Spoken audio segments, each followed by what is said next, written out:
Bom, pessoal, e bora falar aqui de mais um tema que vocês pediram muito durante a expedição, né? Que é a questão do custo. Mas antes de eu começar esse vídeo, deixa eu explicar um pouco para vocês, né? Por que teve todo esse tempo aí entre um vídeo e outro. É que eu gravei o vídeo, mas quando eu comecei a subir no YouTube, o YouTube começou a dar direitos autorais. Eu não monetizo, vocês estão vendo aí que eu tenho poucos, né, seguidores, inscritos nesse canal aqui. Mas ele começou a dar lá, né, questão de direitos autorais, eu me enchei o saco, eu deixei, porque eu falei, depois eu gravo esse vídeo, mas enfim, o tempo passou, muita coisa aconteceu e eu acabei não gravando o vídeo, tá? Então tô retomando aqui essa sequência de vídeos e já tô indo direto para os temas ali que vocês mais me perguntaram, que foi primeiro o custo e depois a barraca, beleza? Bom, vamos lá. Então o primeiro ponto aqui, o custo, né? A primeira coisa que a gente tem que combinar aqui é que cada 1.000 pesos eu vou considerar como R$5, tá? Então, custou 2.000 pesos, R$10, beleza?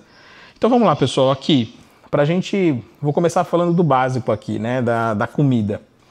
Então, por exemplo, a empanada, que é muito famosa lá e que toda parada de posto tem e a gente gosta de comprar, cada empanada tá saindo aí mais ou menos 3.000, 3.500 pesos, tá? Lembrando que isso aqui é o preço de abril e maio de 2025, tá? Então, lá tava 3.000, 3.500, teve lugar que a gente chegou a encontrar por 2.500, tá? Mas foi um ou dois lugares só, a maioria era mais de 3.000 pesos. Então, se a gente fizer a conversão desse valor, uma empanada no posto de combustível tá saindo ali na casa dos 15 a 18 reais, tá? E a empanada ela é pequena, tá? Não é uma empanada grande, não. É uma empanadinha pequenininha assim. Geralmente quando a gente para nos postos a gente já compra 4, 5, 6 para poder levar inclusive no carro e comer durante o deslocamento, porque é um deslocamento ali de 200, 300 quilômetros que a gente faz até a próxima parada. Então, para empanada, por exemplo, é esse preço mais ou menos que a gente tem. Uma lata de refrigerante tá saindo na casa ali dos 1.500 pesos, né? 1.500, 2.000 pesos. Então, vamos dizer assim que é de 7 a 10 reais, né? Na verdade não é uma lata, tá? É uma garrafa de 600, então se for olhar pelo preço que a gente já tem aqui em São Paulo, não é tão fora do preço ali, né? Acho que lá no aeroporto, por exemplo, você vai pagar 11 reais numa lata de refrigerante, então, né, tá um preço até que razoável. Questão de combustível, pessoal. O litro do diesel, que foi o combustível que eu abasteci, eu não sei falar dos outros, depois eu até vou procurar aqui nas minhas fotos e qualquer coisa eu deixo aqui do lado uma imagem para vocês, se eu tirei foto de algum posto de gasolina ali, o preço dos combustíveis. Mas o diesel, tá? A gente pagou na casa aí de 1.800 a 1.900 pesos por parada, tá? Então o diesel foi mais ou menos R$ 8,50, R$ 9,00 o litro do diesel, tá? E a cada parada eu gastava aí mais ou menos 90 a 100 mil pesos. Vou colocar 90, né? Vamos colocar 100 mil pesos aí, que a maior parte passou de 100 mil. Então cada tanque, cada parada de combustível que nós fizemos, eu colocava aí R$500 de combustível, tá? E os deslocamentos, lembrando que era de 250 a 300 quilômetros. Diferente da Snow Road, que a Dakar chegou a fazer 13 km na estrada, nessa viagem ela chegou a fazer, teve pontos que ela fez 4,5. Não sei se é por conta da qualidade do diesel, eu também acabei não tendo tempo de descarbonizar ela, né? Não sei, então, tem muito fator, né? O pneu maior, então tudo isso também pode ter influenciado no custo, mas imagina aí que a cada parada eu gastava R$500 de combustível e a gente fazia 2 paradas por dia. Ou seja, R$1.000 por dia de combustível. Nós ficamos 20 e poucos... Eu fiquei quase 30 dias na estrada, mas foi 25, 27 dias lá dentro.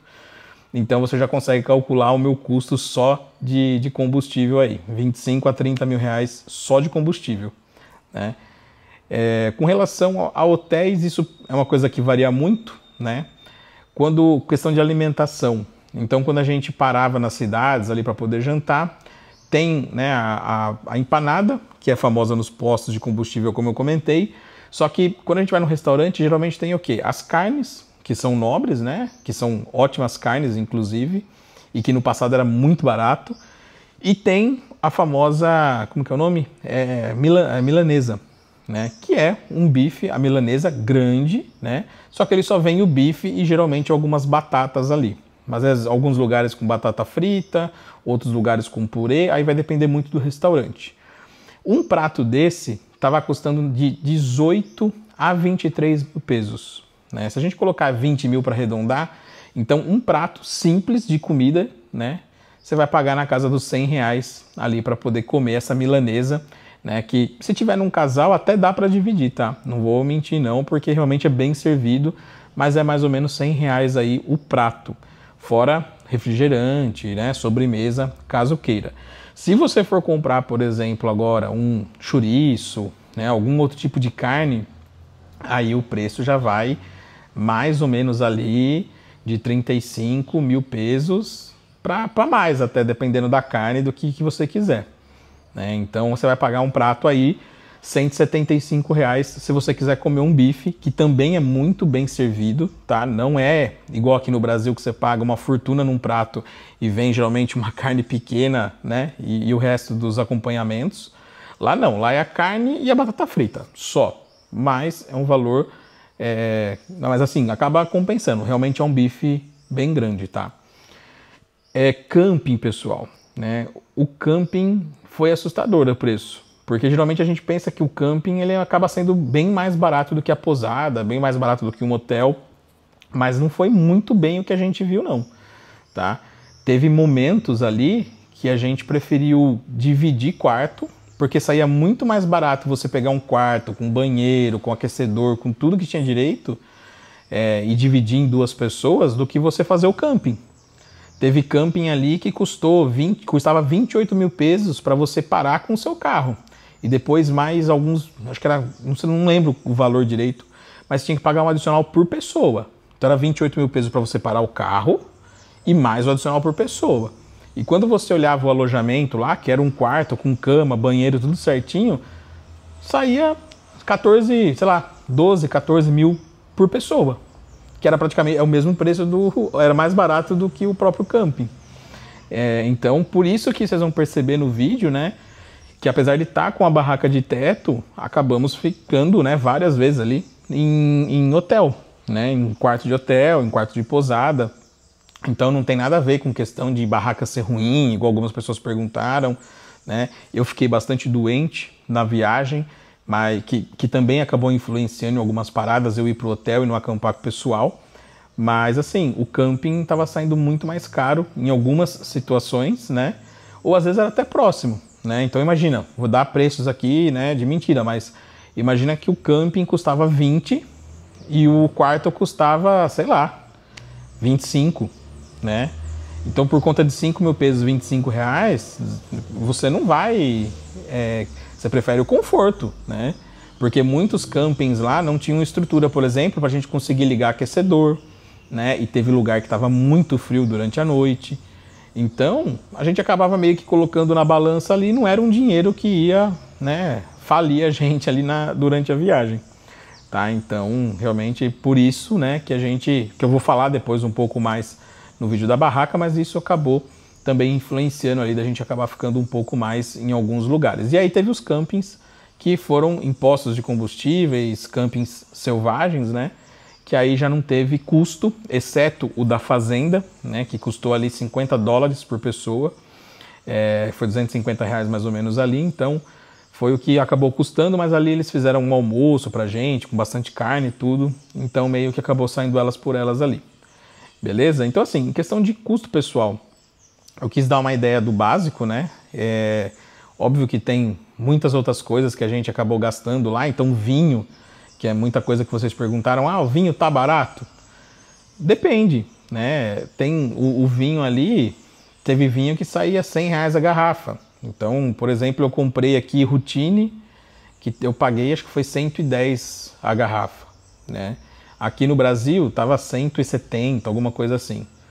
Então, se eu não me engano era o Rutine, depois eu dar uma olhadinha certinho aqui, mas... então assim, eu trouxe algumas garrafas de vinho, mas não estava compensando, não era aquele valor que, né, nossa... Então eu sei que o pessoal andou olhando o DV Catena, por exemplo, aqui no Brasil, estava bem próximo do valor de lá. Então, para quem queria pegar uma quantidade até que grande, apesar de ter o risco de não conseguir passar pela fronteira, poderia compensar, né? Mas também não era aquela coisa, nossa, eu tomo uma garrafa de vez em quando, vou comprar aqui para guardar e estocar. Bobeira. Aqui compensava comprar no Brasil, até porque se for uma garrafa muito mais caro e a diferença for pouca, você até parcela e fica mais suave para você. Tá? Então, pessoal, essa aqui foi mais ou menos uma ideia, né, que eu quis passar para vocês dos custos. Talvez você não está perguntando se eu vou falar o preço final ou não, né? Mas eu vou, assim, por cima vocês já sabem quanto eu gastei de combustível, né? Mais ou menos aí de 25 mil para mais só de combustível. Depois teve coisas que eu comprei para viagem, né? Alimentação, tudo. Então saiu aí, cara, pessoal, né? Pensando só em parte de Argentina, né? Se eu for somar Brasil também, o deslocamento de São Paulo até o sul e tudo, dá perto dos 50 mil reais, mais ou menos, para fazer essa viagem. Foi um valor que também me assustou. Eu estava ali planejando gastar na casa dos 30 mil reais, mais ou menos, né? Mas o gasto de combustível acabou realmente pegando, que foi aí mais ou menos 27 mil reais. E se for somar Brasil, aí passa dos 30 o que foi de combustível, até porque dá uma desviada no caminho, vai para um canto e para outro, né, antes de chegar lá em São Borja, né, então acaba gastando um pouco mais de combustível, tem hotel no caminho, tudo, então, enfim, o custo foi mais ou menos aí próximo dos 50 mil reais. E você, o que você achou desse valor? Muito caro? Tá dentro do que você esperava? Mas assim, pessoal, de novo, né, a gente pegou a Argentina num tempo de alta, um tempo que a gente sabe que estava caro. Quando eu fui, por exemplo, para Snow Road, tá? Eu troquei 1.500 reais na fronteira, eu fui até Bariloche, fiz tudo o que eu queria fazer, esquiei, comemos carne de sobra, bebemos vinho, tudo que tinha direito, e eu gastei 1.500 reais que eu troquei na fronteira, e ainda sobrou dinheiro, né? Então realmente a Argentina ficou cara para os brasileiros, eles estão agora aceitando o real lá, porque eles vêm para o Brasil e faz a festa aqui. Beleza? Então, espero ter matado a curiosidade de vocês ali. E próximo vídeo eu vou estar falando sobre as barracas, né? Vou passar um pouco da minha impressão ali, questão de desmontar, dormir. Beleza? Valeu, pessoal. Até a próxima.